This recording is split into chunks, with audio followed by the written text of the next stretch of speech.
Hey guys, it's Generalkidd here. How's everyone doing today? So, for today's video, we are going to be tackling the question of what happens if you lose all your weapons in the Halo Infinite campaign.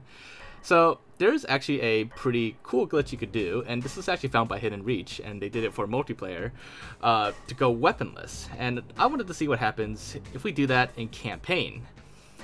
So, in fact, the same glitch does work in campaign, and it basically just involves you swapping a fusion coil and a support weapon on the back of a Razorback. You can watch the video for more details, but basically you just want to like store like your support weapon and like a fusion coil at the same time, and if you do it correctly you will eventually go weaponless.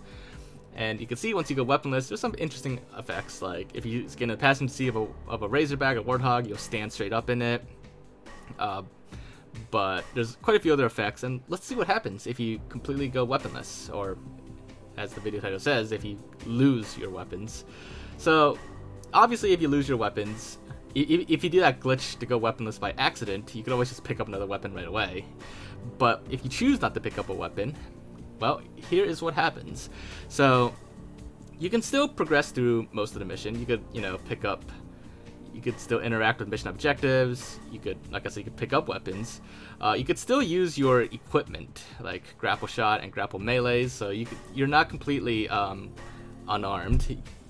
You can't do a regular melee though, that doesn't work. You can't throw grenades anymore either. None of those work at all. So no grenades, no melees, but you still have the grapple melee. You could still do like your deployable cover or the that radar thing, all that. Those still work. You could still pick up fusion coils as well and toss them, so you could still use that as a weapon.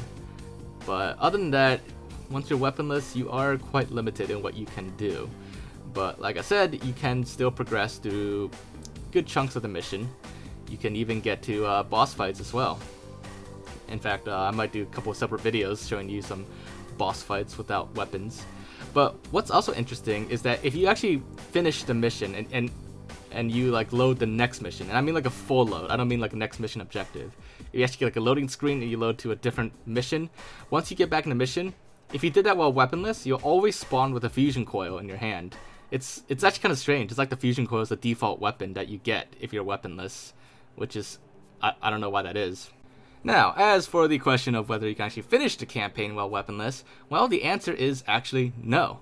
And that is because if you're weaponless and you're holding a power seed, the game won't let you place the power seed into the power seed pedestal or whatever that thing is, and it just doesn't work. You can't even toss the power seed into it.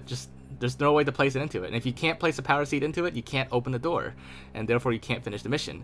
The only way you can actually place a power seed is if you have a secondary weapon, and a fusion coil doesn't count. So that's unfortunately that seems like it's impossible to beat the campaign weaponless. On solo at least. Maybe on co-op it's possible, but we have to wait for co-op to be available. But in the meantime, it seems like that's the limit with being weaponless in campaign. But it's definitely something we'll be exploring more in the future, so definitely do stay tuned for that. But in the meantime, if you enjoyed this video, make sure to leave a like, leave your thoughts in the comments, and if you haven't already, make sure to subscribe, and I will see you all next time. Bye guys!